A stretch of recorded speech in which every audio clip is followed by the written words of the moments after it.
اعوذ باللہ من الشیطان الرجیم بسم اللہ الرحمن الرحیم ربی یسر ولا تعسر وتمم بالخیر۔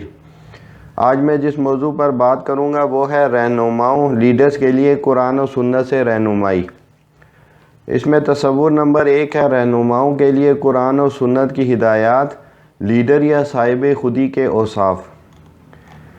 اس میں جو صاحب خودی کے لیے ہے وہ جو سب سے پہلے جو ہے وہ ہے اپنی صلاحیتوں سے آشنا ہو۔ وہ ہوئی جس کی خودی پہلے نبودار، وہی مہدی وہی آخر زمانی۔ جو اپنی صلاحیتوں سے آشنا نہیں ہے تو وہ کبھی بھی اچھا لیڈر نہیں بن سکتا۔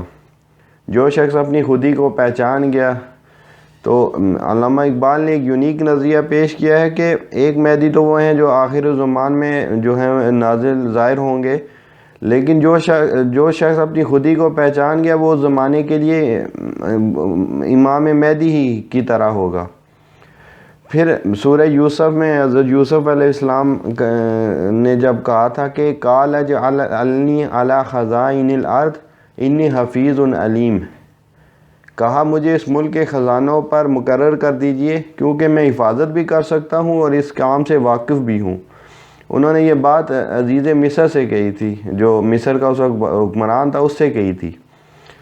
پھر ہے جرأت مند اور بے باک، آئین جواں مردہ حق گوئی وہ بے باکی، اللہ کے شیروں کو آتی نہیں روبائی۔ سورہ مائدہ کی آیت 53 سے 54 میں اللہ تعالیٰ نے فرمایا ہے کہ یا ایھا الذین آمنوا من یرتد منکم عن دینہ فسوف یأتی اللہ بقوم یحبہم ویحبونہ اذلۃ علی المؤمنین اعزۃ علی الکافرین یجاہدون فی سبیل اللہ ولا یخافون لومۃ لائم ذلک فضل اللہ یؤتیہ من یشاء واللہ واسع علیم۔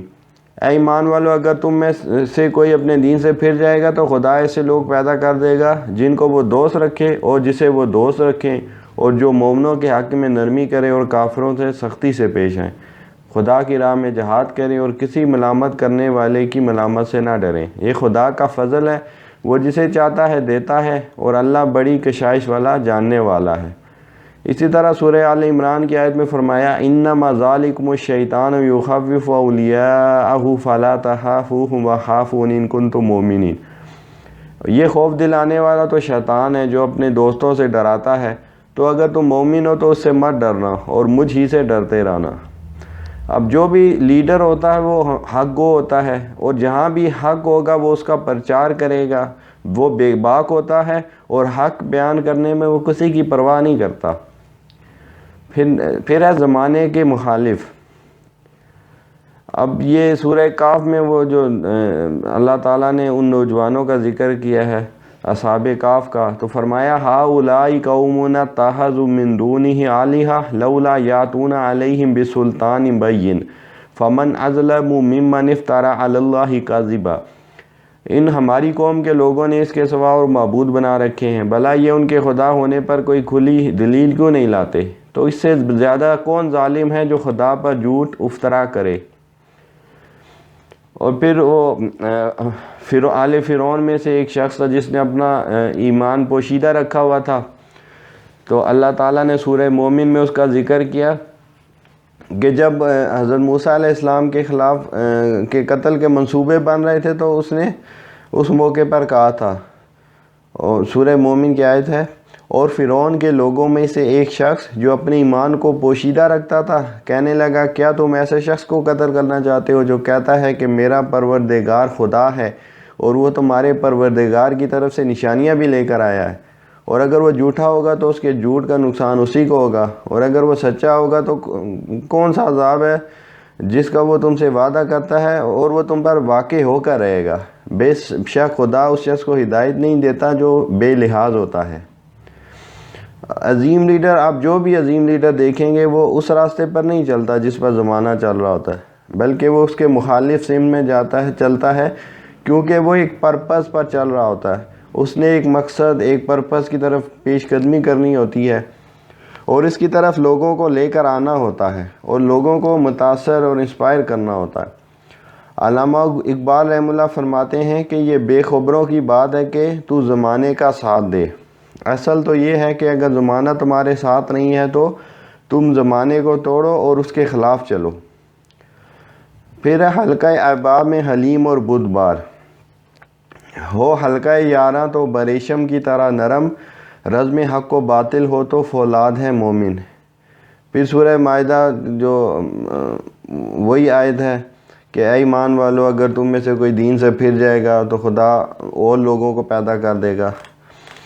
اس کے علاوہ سورہ آل عمران میں اللہ تعالیٰ نے ارشاد فرمایا، اے محمد صلی اللہ علیہ وسلم، خدا کی مہربانی سے تمہاری افتاد مزاج ان لوگوں کے لیے نرم واقع ہوئی ہے، اور اگر آپ بدخو اور سخت دل ہوتے تو یہ آپ کے پاس سے بھاگ کھڑے ہوتے، تو آپ ان کو معاف کر دیں اور ان کے لیے خدا سے مغفرت مانگیں اور اپنے کاموں میں سے مشورہ لیا کریں، اور جب کسی کام کا پکا ارادہ کر لیں تو پھر خدا پر بھروسہ رکھیں، بے شک خدا بھروسہ رکھنے والوں کو دوست رکھتا ہے۔ پھر ہے مارکہ حق و باطل میں سخت، جب حضرت ابو بکر کا جو اقامت زکوٰۃ کے معاملے میں جو زکوٰۃ کا جن لوگوں نے انکار کیا تھا ان سے جو قتال کرنا ہے، وہ اس میں ایک بہترین مثال ہے۔ اب ان لوگوں نے زکوٰۃ کے حکم سے انکار نہیں کیا تھا، بلکہ انہوں نے یہ کہا تھا کہ ہم خلیفہ کو زکوٰۃ نہیں دیں گے۔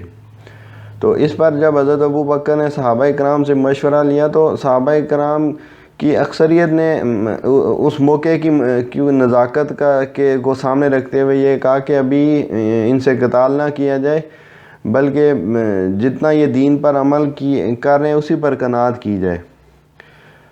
تو حضرت عمر سے جب پوچھا تو انہوں نے کہا کہ اے خلیفہ رسول اللہ، میری رائے تو یہ ہے کہ آپ اس وقت عرب سے نماز ادا کرنے کو ہی غنیمت جانیں اور زکوٰۃ کی عدم ادائیگی پر ان سے مواخذہ نہ کریں۔ یہ لوگ ابھی نئے نئے اسلام میں داخل ہوئے ہیں، تو اور آہستہ آہستہ یہ تمام جو اسلامی فرائض و احکام کو تسلیم کر کے سچے مسلمان بن جائیں گے۔ اللہ تعالیٰ اسلام کو بھی قوت دے دے گا تو ہم ان کے مقابلے پر جب قادر ہو جائیں گے۔ لیکن اس وقت جو ہے مہاجرین و انصار، کیونکہ تمام جو عرب ہے وہ قبائل جو عرب کے تھے وہ ارتداد پہ طرف گامزن ہو گئے تھے، تو اس لیے ان سب کا مقابلہ کرنا ہمارے بس میں نہیں ہے۔ حضرت عمر کی رائے کے بعد آپ نے حضرت عثمان اور حضرت علی رضوان اللہ علیہ اجمعین سے بھی رائے طلب کی، تو انہوں نے بھی حرف بحرف حضرت عمر کی رائے کی تائید کی۔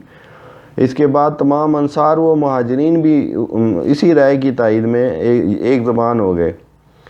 حضرت عمر کی رائے سن کر ان کو غیرت دلاتے ہوئے حضرت ابوبکر رضی اللہ تعالیٰ عنہ نے فرمایا کہ جاہلیت میں تو آپ بڑے سخت تھے، اسلام میں آ کر بزدل ہو گئے۔ پھر آپ منبر پر چڑھے اور فرمایا، اللہ کی قسم میں برابر امر الہی پر قائم رہوں گا اور اللہ کی راہ میں جہاد کروں گا، یہاں تک کہ اللہ تعالیٰ اپنا وعدہ پورا فرمائے گا اور ہم میں سے جو قتل ہو وہ شہید ہو کر جنت میں جائے، اور جو زندہ رہے وہ خدا کی زمین میں اس کا خلیفہ اور اس کے بندوں کا وارث ہو کر رہے۔ اللہ کی قسم اگر یہ لوگ جو زکوٰۃ رسول اللہ صلی اللہ علیہ وسلم کو دیتے تھے اس میں سے ایک رسی بھی روکیں گے تو میں ان سے برابر جہاد کرتا رہوں گا حتیٰ کہ میری روح اللہ تعالیٰ سے جا ملے۔ خواہ ان لوگوں کی مدد کے لیے جو تمام درخت و حجر و جن و انس میرے مقابلے کے لیے جمع ہو جائیں، کیونکہ اللہ تعالیٰ نے نماز و زکوٰۃ میں کوئی فرق نہیں رکھا بلکہ دونوں کو ایک ہی سلسلے میں ذکر فرمایا ہے۔ یہ تقریر جب ختم ہوئی تو حضرت عمر پکار اٹھے، اللہ اکبر، اللہ کی قسم اس کے بعد میں سمجھ گیا کہ ابو بکر کے دل میں جو قتال کا ارادہ ہوا ہے یہ اللہ تعالیٰ نے ان کے دل میں ڈالا ہے، اور میں پہچان گیا کہ حضرت ابو بکر کی رائے حق ہے۔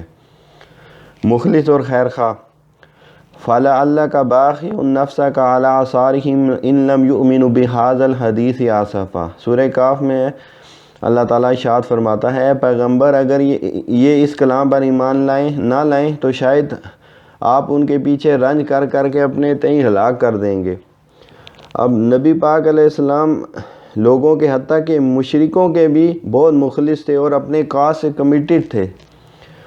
پھر حضرت عیسیٰ علیہ السلام کی دعا کا ذکر ہے کہ ان تعذبہم فإنہم عبادک وإن تغفر لہم فإنک انت العزیز الحکیم۔ سورہ مائدہ میں، اگر تو ان کو عذاب دے تو یہ تیرے بندے ہیں اور اگر بخش دے تو تیری مہربانی ہے، بے شک تو غالب اور حکمت والا ہے۔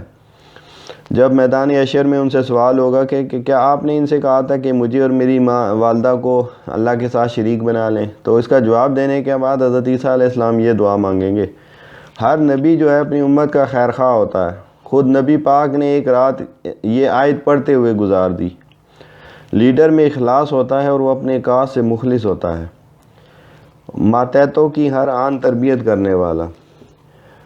نبی پاک علیہ السلام کا طریقہ تربیت یہ تھا کہ آپ علیہ السلام ایک مربی تھے، ایک لیڈر ہر آن اپنے جو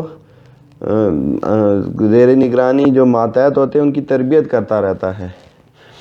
لَقَدْ مَنَ اللَّهُ عَلَى الْمُؤْمِنِينَ إِذْ بَعَثَ فِيهِمْ رَسُولًا مِّنْ أَنفُسِهِمْ يَتْلُو عَلَيْهِمْ آيَاتِهِ وَيُزَكِّيهِمْ وَيُعَلِّمُهُمُ الْكِتَابَ وَالْحِكْمَةَ وَإِنْ كَانُوا مِنْ قَبْلُ لَفِي ضَلَالٍ مُبِينٍ۔ سورہ بقرہ کی آیت 164 میں ہے، خدا نے اہل ایمان پر بڑا احسان کیا کہ انہی میں سے ایک پیغمبر بھیجا جو ان کو خدا کی آیتیں پڑھ پڑھ کر سناتے ہیں اور ان کا تزکیہ کرتے ہیں، کتاب و حکمت کی تعلیم دیتے ہیں، جبکہ پہلے یہ لوگ گمراہی میں مبتلا تھے، دنیا سے بے نیاز۔ سورہ حشر میں اللہ تعالیٰ فرماتا ہے، اور ان لوگوں کے لیے بھی جو مہاجرین سے پہلے ہجرت کے گھر یعنی مدینہ میں مقیم اور ایمان میں مستقر رہے، اور جو لوگ ہجرت کر کے ان کے پاس آتے ہیں ان سے محبت کرتے ہیں، اور جو کچھ ان کو ملا اس سے اپنے دل میں کچھ خواہش اور خلش نہیں پاتے، اور ان کی اپنی جانوں سے مقدم رکھتے ہیں، خواہ ان کو خود احتیاج ہی ہو، اور جو شخص حرص نفس سے بچا لیا گیا تو ایسے لوگ مراد پانے والے ہیں۔ اب ایک تو فقر ہے صوفیہ والا کہ دنیا سے لا تعلق اور کٹ کر ایک طرف ہو کر بیٹھ جائیں، جبکہ دوسرا فقر ہے جس سے دنیا چلانے کا ہنر کا پتہ چلتا ہے۔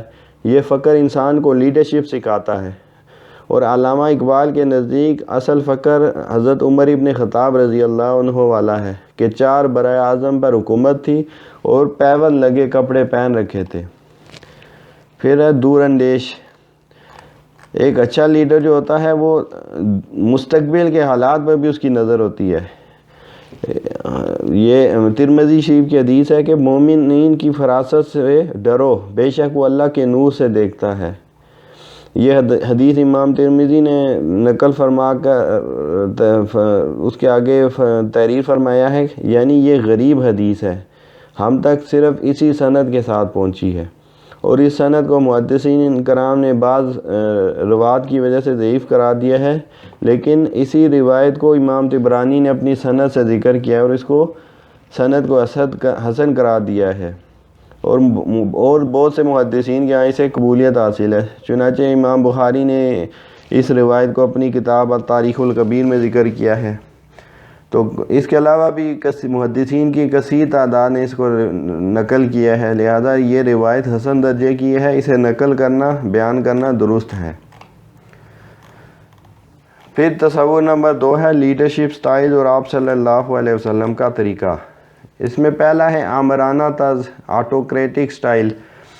ایسی طرز قیادت وہاں بہتر رہتی ہے جہاں قیادت کا علم، اس کی سمجھ اور اس کا تجربہ ماتحتوں سے زیادہ ہو، اور ماتحتوں سے کم مشورہ دیا جاتا ہے، اور جو زیادہ تر فیصلے ہیں وہ قیادت خود ہی کرتی ہے، اور تاریخ انسانی میں زیادہ تر یہی طریقہ رائج رہا ہے، اور یہ طریقہ وہاں زیادہ موضوع ہوتا ہے جہاں وقت پر عام فیصلے کرنا ہو، اور جہاں صورتحال کا جو لیڈر ہے اس کو زیادہ علم ہو، اور جہاں غیر تجربہ کار اور نئے ماتحتوں کے ساتھ کام شروع کیا جا رہا ہو، اور ابھی تک تاحال جو انہیں اپنے کاموں کا شعور نہ ہو۔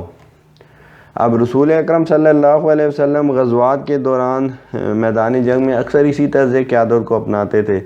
اب غزوہ احد کے دوران آپ نے عبداللہ بن جبیر رضی اللہ تعالیٰ عنہ کی امارت میں 50 تیر اندازوں کا ایک لشکر ایک پہاڑی درے پر مقرر فرمایا، اور انہیں حکم دیا کہ کسی صورت میں وہاں سے نیچے نہیں اترنا، لیکن انہوں نے امیر کی نافرمانی کی تو اللہ نے آل عمران میں ارشاد فرمایا، اور خدا نے اپنا وعدہ سچا کر دکھایا، یعنی اس وقت جب کہ تم کافروں کو اس کے حکم سے قتل کر رہے تھے، یہاں تک کہ جو تم چاہتے تھے خدا نے تم کو دکھا دیا۔